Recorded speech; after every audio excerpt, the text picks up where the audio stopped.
नमस्कार प्यारे बच्चों। आज हम फिर से एक बार राम लक्ष्मण परशुराम संवाद के बारे में चर्चा करेंगे और उसका अध्ययन करेंगे। राम लक्ष्मण परशुराम संवाद हिंदी क्षितिज भाग 2 पाठ्य पुस्तक की कक्षा 10 की किताब है। अब इस किताब में इस अध्याय में हमने पिछली 2 लेक्चर वीडियो लेक्चर में पढ़ा कि कैसे राम जी शिव का धनुष तोड़ देते हैं और तोड़ने के बाद परशुराम क्रोधित हो जाते हैं और परशुराम के क्रोधित होने पर लक्ष्मण और परशुराम के बीच घोर संवाद होता है। इसी क्रम को बढ़ाते हुए हम आगे पढ़ेंगे। पढ़ने से पहले थोड़ा और विस्तृत जानकारी रखते हैं। इस राम लक्ष्मण परशुराम संवाद में तुलसीदास द्वारा रचित महाकाव्य है जिसमें बाल कांड का संकलन किया गया है। तुलसीदास जी ने रामायण में अवधी भाषा में लिखा रामायण में उस रामायण में 7 कांड लिखे हैं। 7 कांड में से बाल कांड के बारे में इन्होंने यहाँ पर चर्चा किया है। अब इस बाल कांड पे इन्होंने बताया कि सीता के स्वयंवर के समय जब राम के द्वारा धनुष टूट जाने पर परशुराम क्रोधित हो जाते हैं और राम लक्ष्मण के मध्य संवाद स्टार्ट होता है। अब हमने पिछले 3 पैराग्राफ में पढ़ा कि कैसे राम और लक्ष्मण और परशुराम के बीच संवाद होता है। इसी क्रम में हम आगे देखते हैं कि जनकपुर में सीता का स्वयंवर हो रहा है जो धनुष टूट जाता है और इसकी समाचार सुनकर परशुराम क्रोधित होते हैं।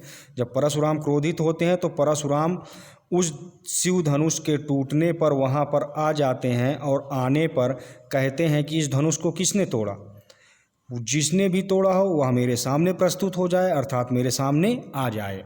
तो अब वहाँ पर राम रहते हैं, राम जी, तो राम जी कहते हैं कि आपका कोई दास ही इस धनुष को तोड़ा होगा, इसके आपके दास के अलावा किसी में इतनी क्षमता नहीं है, इतनी काबिलियत नहीं है कि वह इस धनुष को तोड़ सके। फिर इसके बाद ये आपस में बातचीत करते हैं और कहते हैं कि अगर सेवक है तो वो सेवक जैसा कार्य करे, शत्रु जैसा कार्य क्यों करता है। इसी बात पर लक्ष्मण भी क्रोधित होते हैं और लक्ष्मण भी परशुराम की इन बातों को सुनकर लक्ष्मण ने उनसे व्यंग भरे स्वर में कहा कि देखिए मुनिवर, हम बचपन में थे, बचपन में धनुष बाण खेला करते थे, खूब हमने धनुष तोड़ी, लेकिन अब लोग उस समय हमें क्यों नहीं कहते थे कि धनुष क्यों टूट गया, धनुष क्यों तोड़े हो, और यह शिव का धनुष तो राम भैया के छूते ही टूट गया है। इन सभी बातों को यहाँ पर बताया जा रहा है। अब उसके आगे हम चलते हैं। कहेऊ लखन मुनि सुन तुम्हारा, को ना ही जान विदित संसारा, माता पिता ही उरे भयनी के, गुरनि रहा सोच बड़ जी के। यहाँ पर लक्ष्मण और परशुराम के बीच जब संवाद हो रहा था तो राम जी बहुत ही विनम्र स्वभाव से परशुराम से बातचीत करते हैं और परशुराम के बातचीत करने और लक्ष्मण को समझाने के साथ वो बताते हैं कि कहेऊ लखन मुनि सील तुम्हारा। यहाँ पर लखन जी कह रहे हैं, लक्ष्मण कह रहे हैं कि यह मुनियों का स्वभाव होता है कि वह शील होते हैं, शांत होते हैं, सज्जन होते हैं। को नहीं जान विदित संसार, यह संसार जानता है कि मुनि का स्वभाव सज्जनता का होता है। माता पिता हैं उरनी भयनी के, गुरनी ने रहा सोच बड़ जी के। जिनके माता पिता अच्छे होते हैं, अच्छे संस्कार देते हैं और उन्हीं के बच्चे आगे चलकर इस परंपरा को बढ़ाते हैं और इस संस्कार को अच्छे कर्मों में लाते हैं। सो जानू हमरे थी माथे काढ़ा, दिन चली गए ब्याज बड़ बाढ़ा। अब आइन व्यवहारिया बोली, तुरत देव मैं थैली खोली। अब जब ये सारी बातें चल रही थी तो वहाँ पर लक्ष्मण को समझाने के लिए परशुराम अपने ज्ञान की पोटली खोलते हैं और उनको ज्ञान बांटना शुरू करते हैं।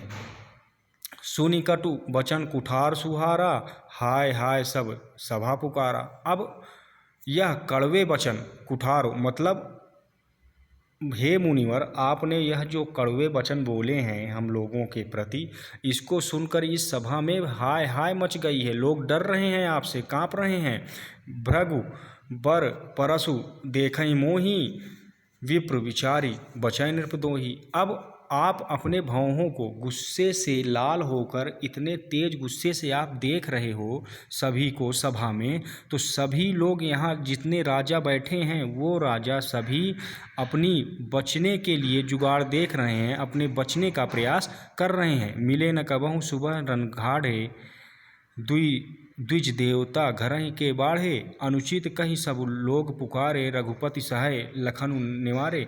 अब यहाँ पर लोग जितने भी थे सभा में बैठे, वह राम और लक्ष्मण से कह रहे हैं कि आप परशुराम के क्रोध को शांत करिए और उन्हें सम्मान दीजिए, उनसे अच्छे से बात करिए। लखन उतरि आयो सरसे, भृग बरकोप कृसानु, बढ़त देखि जल सम बचन बोले रघुकुल नाथ।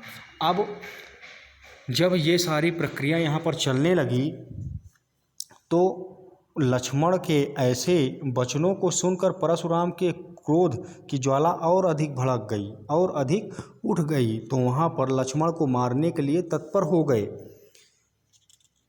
जब तत्पर हो गए परशुराम, तो श्री राम ने अपने शीतल वचनों को, अपने मीठे वचनों से, शांत स्वभाव से परशुराम के क्रोध को ठंडा करते हैं। तो ये रहा आपके राम लक्ष्मण परशुराम संवाद का सारांश, इसका पूरा विवरण। अब इस प्रक्रिया में मुझे उम्मीद है कि आप लोगों को ज़रूर समझ में आया होगा। धन्यवाद।